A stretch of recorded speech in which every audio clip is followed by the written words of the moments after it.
இருமிடரு பிடித்தேனோ செல்வ பிள்ளையை போலே.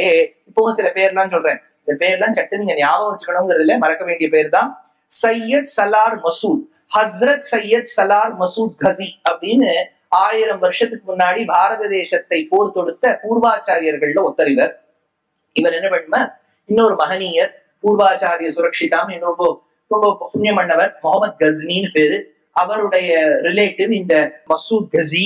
இந்த மசூத் கசி என்ன பண்ணார், தெற்கு பாரதத்துக்கு வந்தார்.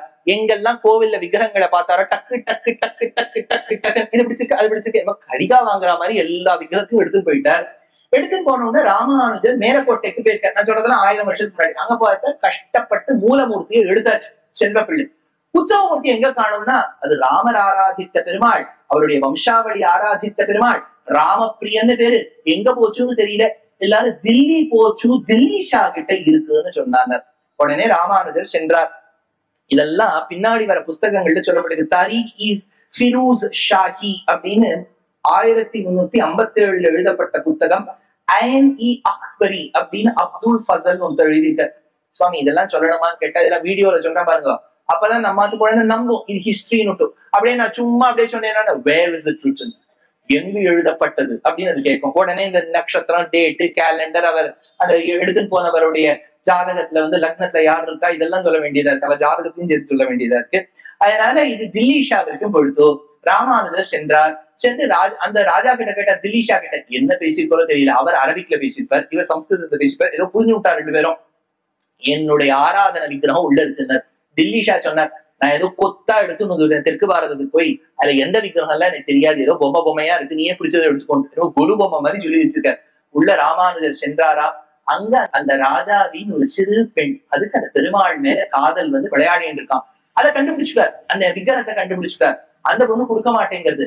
வாராய் செல்ல பிள்ளாய் என் சம்பத்குமாரா, வாடா கண்ணா, சற்றே திரும்பும் செல்ல பிள்ளாய், சற்றே திரும்பும் செல்ல பிள்ளாய், வாடா கண்ணான்னு சொன்னோம்னா அந்த விக்கிரகம் நடந்ததாம்.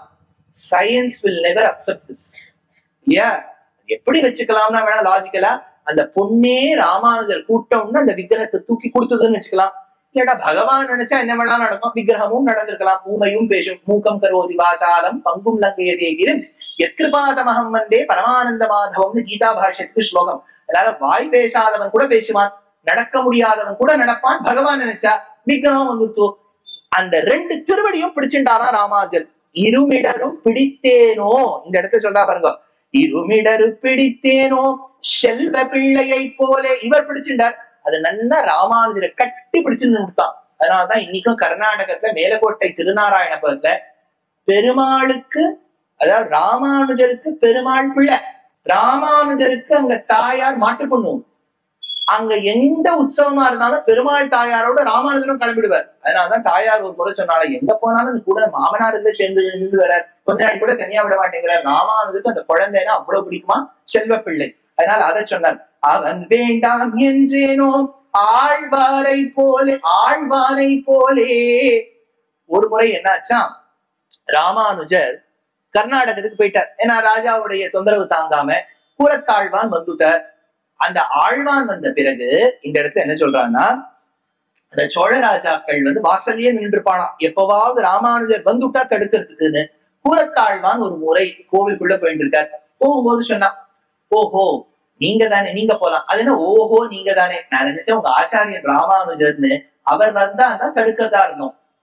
சரி அப்படின்னு சொல்லிட்டு திரும்பி போயிட்டார். திரும்பி போறவாளை பார்த்து கேட்டேன், என்ன நீங்க பெருமாளை சேவிக்கலையா? எப்போ எங்க ஆச்சாரியன் உள்ள பெருமாளை சேவிக்க முடியாதுன்னு நீ சொல்லிட்டீரோ, அந்த பெருமாளை எனக்கு வேண்டாம், எங்க ஆச்சாரியன் தான் வேணும்னு சொன்னாராம். அதனால இந்த இடத்துல சொல்லப்பட்டிருக்கு, அவன் வேண்டாம் என்றேனோ ஆழ்வானை போலே வாயிற்கை இட்டேனோ எம்பாரை போலே. எம்பார்னு ஒரு சிஷ்யர், ராமானுஜருடைய ஓன் கசின் கோவிந்தன் பேர். அவர் சன்னியாசாசிரமம் வாங்கிட்ட உடனே எம்பார்னாதான். அந்த எம்பார் ஒரு முறை தியானித்துக் கொண்டு இருக்கும் போது ஒரு கருநாகம், இடத்தோடு கூடிய நாகம் ஆறு நாக்க நீட்டியதாம். அது ஒரு முள்ளு குத்தி இருந்துதான். கையில பட்டு வஸ்திரத்தை சுத்தி கொண்டு, அது கடிச்சாலும் பரவாயில்ல, பாம்பு கடிச்சவாளி காக்கிறவாளையும் கடிச்சுக்கும் பரவாயில்லன்னு சொல்லிட்டு அந்த முள்ளை எடுத்தாராம். ஏன்னா இந்த பாம்பு தானே நாராயணனுக்கு படுக்கை, இதுதானே என் நாராயணனுக்கு கொடை, இதுதானே என் நாராயணனுக்கு மரவடி அப்படின்னு சொல்லிட்டு முள்ள எடுத்தாராம். அதனால இந்த இடத்துல சொல்றா, வாயிற் கையிட்டேனோ, வாயிற் பாம்பின் வாயில் கையிட்டேனோ எம்பாரை போலே. அடுத்தது, தோள் காட்டி வந்தேனோ பட்டரை போலே. ஒரு முறை பராசர பட்டருங்கிற ஆச்சாரியன் கூரத்தாழ்வானின் பிள்ளை ஸ்ரீரங்கத்துல கியூல போயிட்டு இருக்காரு. அந்த சூப்பர்வைஸ் பண்றவா இப்படி இப்படி கையில ஒரு சாட்டையை வச்சு போங்க போங்க போங்கன்னு சொன்னாரா. இப்ப பட்டர் மேல ஒரு தோல்ல அந்த அந்த சாட்டை பட்டுட்டான். உடனே சிஷ்யர்கள்லாம் கொந்தளிச்சுட்டா, எங்க தலைவர் மீது வந்து விட்டதே. உடனே பட்டர் சொன்னாராம், அதுக்கு என்னடா இன்னொரு முதுக காமிச்சுடுறேன், இன்னொரு முதுகுலையும் அடிச்சுட்டோம் அப்படின்னாலும். அவ்வளவு சிம்பிள் பராசர பட்டர். அதனால தோள் காட்டி வந்தேனோ பட்டரை போலே. பெருமாளை சேவிக்கிற இடத்த நான் யார் அடி வாங்கணும்னா வாங்கிக்க வேண்டியதுதான். ஒரு தோல்ல கொடுத்தாளா இன்னொரு தோல்ல கொடுத்துட்டு காமிச்சு நான் அடி வாங்கிட்டு வரணும். தோள் காட்டி வந்தேனோ பட்டரை போலே, வாக்கினால் வென்றேனோ பட்டரை போலே. இந்த பராசர பட்டருங்கிற பெரியவர் சின்ன குழந்தையா இருக்கும்போது தெருவில் விளையாடிட்டு இருக்கார். அப்படி வரும்போது வித்வான் வந்து அந்த பக்கமா வந்திருக்கார். அந்த வித்வான் வரும்போது ரொம்ப விஷயங்கள்லாம் படிச்சவர். இந்த ஊர்ல போட்டியிட வேண்டும், எல்லாரையும் வென்றவன் நான் என்கிற மெதப்பில் வந்து கொண்டிருந்தார். இந்த சின்ன குழந்தை பட்டர் ரோட்ல விளையாடிட்டு இருக்கு. இத பார், நான் யார் தெரியுமா, எதுவும் பெரிய வித்வான் மாதிரி இருக்கு, எனக்கு எல்லாம் தெரியும் தெரியுமா, அப்படியா அப்படின்னு சொல்லிட்டு இது கைப்பிடி மணல் எடுத்துருந்தது. என் கையில எவ்வளவு மணல் இருக்குன்னு சொல்லு அப்படின்னு. இந்த வித்வான் தவிச்சுட்டாரு, எவ்வளவு அளந்து பாட்டாதான் தெரியும். கைப்பிடி மண் இருக்குன்னு சொல்ல தெரியல, நீர் என்ன எல்லாத்தையும் படிச்சிருக்கீர் அப்படின்ட்டு. அதனால வாக்கினால் வென்றேனோ பட்டரை போலே. handfulனு சொல்லுவோம் இல்லையா இங்கிலீஷ்ல. how much is there? You don't have to quantify, you don't have to say 173 grams. how much of sand do I have in my fist? a handful. அவ்வளவுதானே நீ சொல்லியிருக்கணும். எனக்கு தெரியல, அதை அளந்து பார்க்கணும், வெயிங் ஸ்கேல கொடு, கிராம்ஸா வேணுமா உங்களுக்கு, பாயிண்ட் டெசிமல் பாயிண்ட் எதுக்கு இதெல்லாம்? இது சொல்ல தெரியாத நீ நான் என்னவா சாஸ்திரம் படிச்சிருக்கேங்கிற. வாக்கினால் வென்றேனோ பட்டரை போலே, குடை முதலானதானேனோ அனந்தாழ்வானை போலே. ஆதிசேஷன் என்னெல்லாம் கைங்கரியம் பண்றாங்க. பெருமாள் படுக்கலன்னு நினைச்சா படுக்க டயர்ட் ஆயிடுச்சுன்னு வச்சுக்கோ, படுக்க ஆயிடுறாரு. குளிர்றதுன்னு வச்சுக்கோ, பாம்புக்கு தோல் புரியும் இல்லையா, மோல்டிங்னு சொல்லுவோம். அந்த தோல் தான் பெருமாளுக்கு போர்வை. காத்த உள்ள வாங்கிட்டு ஆதிசேஷன் ஒரு இடத்த வளைவு கொடுத்தாருன்னா அதுதான் தலையணை. ஆதிசேஷன் மீது சயனித்துக் கொண்டிருக்கக்கூடிய பெருமாளை நம்ம கண்ணால சேவிக்கணும். லைட் வேணும்னா அந்த 1000 பனாமண்டலங்களுடைய கண் ஜுவாலையினால் வெளிச்சம் வருது, அவர் தான் டார்ச். பெருமாளுக்கு வேர்க்கிறதுனா அந்த நாக்க வெளியில நீட்டி ஆட்டினா அவர் தான் ஃபேனு. அதே பெருமாள் வந்து உட்காரணும்னு நினைச்சா சுத்திண்டா அவர் தான் சீட்டு ஆசனம். அவரே கொஞ்சம் வளைச்சாருன்னா பெருமாள் திருவடியை உள்ள ஃபிட் பண்ணி உள்ள அவரே மரவடி, அவரே கொடை. அப்ப கொடை அவர்தான், ஆசனம் அவர்தான், மரவடி அவர்தான், படுக்கை அவர்தான், தலையணை அவர்தான், போர்வை அவர்தான், வெளிச்சம் அவர்தான், காற்றும் அவர்தான். சென்றால் குடையாம், இருந்தால் சிங்காசனமாம், நின்றால் மரவடியாம், நீள்கடலுள் என்று மனையாம், புல்குமணையாம், பூம்பட்டாம், மணிவிளக்காம், திருமாலுக்கரவுன்னு ஆழ்வார் பாடியிருக்கார். அப்படின்னா அந்த அனந்தங்கிற ஆதிசேஷன், அனந்தாழ்வான் எல்லா விதமான கைங்கரியங்களையும் பெருமாளுக்கு செய்கின்றானே, ஒரு விதம் கூட நான் பண்ணலையே ராமானுஜரேன்னு இந்த பெண் சொல்லித்தான். அதனாலதான் குடை முதலானதானேனோ அனந்தாழ்வானை போலே. அடுத்தது, ராமானுஜருக்கு ஒரு சிஷ்யர் இருந்தாராம், ஆந்திரபூர்ணர்னு பேர். அவருக்கு வடுக நம்பிகள்னு பேர். வடுக நம்பிகளுக்கு ஆச்சாரிய பக்தி அவ்வளவு இருந்தது. யதிராஜ வைபவம்னு ஒரு கிரந்தம் பாடியிருக்கார். இந்த வடுக நம்பிகள் ஒரு முறை பால் உள்ள காய்ச்சிருக்கார். அதுக்குள்ள தெருவில் பெருமாள் வந்துட்டார். எல்லாரும் சொன்னா மடத்த இருக்க வாழலாம், வடுக நம்பிகளே வரும் வரும் வரும், பெருமாள் எழுந்த முடியாச்சு, வாங்க வாங்க. இது பாருங்க, நீங்க உங்க பெருமாளை பாத்துக்கோங்க, நான் என் பெருமாள் எங்க ஆச்சாரியன் ராமானுஜர், அவருக்கு பால் சேஷம் கொடுக்கணும், அது பொங்குமோ அதுதான் எனக்கு முக்கியமே ஒழிய உங்க பெருமாளை நீங்க பாத்துக்கோங்க, என் பெருமாளை நான் பாத்துக்கிறேன் அப்படின்னு சொன்னாராம். இங்கு பால் பொங்கும் என்றேனோ வடுக நம்பியை போலே அப்படின்னு சொன்னாலாம் பெண் பிள்ளை. ராமாயண சம்பந்தமா 20 வார்த்தைகள். அகம் வேத்மி என்றேனோ விஸ்வாமித்திரரை போலே, அனுப்பி வையும் என்றேனோ வசிஷ்டரை போலே, முதலடியை பெற்றேனோ அகலிகையை போலே, காட்டுக்கு போனேனோ பெருமாளை போலே, அக்கரைக்கே விட்டேனோ குஹப்பெருமாளை போலே, வைத்த விடத்து இருந்தேனோ பரதரை போலே, தாய் கோலம் செய்தேனோ அனசூயை போலே, வழியடிமை செய்தேனோ இலக்குவனை போலே, ஆயுதங்கள் ஈந்தேனோ அகஸ்தியரை போலே, அரகனுடன் போர்ந்தேனோ பெரிய உடையாரை போலே, அடையாளம் சொன்னேனோ கவந்தனை போலே, இனியதென்று வைத்தேனோ சபரியை போலே, அந்தரங்கம் சொன்னேனோ திருஜடையை போலே, கண்டு வந்தேன் என்றேனோ திருவடியை போலே, இக்கரைக்கே செற்றேனோ விரீஷணனை போலே, அனுயாத்தை செய்தேனோ அணிகலங்களை போலே, அனுகூலம் சொன்னேனோ மால்யவானை போலே, தசமுகனை செற்றேனோ பிராட்டியை போலே, அவன் தெய்வம் என்றேனோ மந்தோதரியை போலே, இருமன்னரை பெற்றேனோ வால்மீகரை போலே, தந்தை எங்கே என்றேனோ துருவனை போலே, இங்கு உண்டு என்றேனோ பிரகலாதனை போலே, மூலம் என்றழைத்தேனோ கஜராஜனை போலே, கொண்டு திரிந்தேனோ திருவடியை போலே, தெய்வத்தை பெற்றேனோ தேவகியை போலே, ஆழிமழை என்றேனோ வசுதேவரை போலே, ஆயனாய் வளர்த்தேனோ யசோதையை போலே, இங்கில்லை என்றேனோ ததிபாண்டனை போலே, தேகத்தை விட்டேனோ ரிஷிபத்னியை போலே, அழைத்து வருகின்றேன் என்றேனோ அக்ரூரரை போலே, பூஷ கொடுத்தேனோ பூனியை போலே, பூவை கொடுத்தேனோ மாலாக்காரரை போலே, இருகையும் விட்டேனோ திரௌபதியை போலே, அகமொழிந்து விட்டேனோ விதுரரை போலே, அந்தரங்கம் புக்கேனோ சஞ்சயனை போலே, யான் சத்தியம் என்றேனோ ஆழ்வாரை போலே, அவள் பொறியை ஈந்தேனோ குச்சேலரை போலே, கர்மத்தால் பெற்றேனோ ஜனகரை போலே, பிணவிரந்திட்டேனோ கண்டா கர்ணனை போலே, மூன்றெழுத்து சொன்னேனோ க்ஷத்ரபந்துவை போலே, இடைக்கழியில் கண்டேனோ முதலாழ்வார்களை போலே, ஆராய்ந்து விட்டேனோ திருமழிசையாரை போலே, அவன் சிறியன் என்றேனோ ஆழ்வாரை போலே, தேதுமச்சரியேன் என்றேனோ மதுர கவியாரை போலே,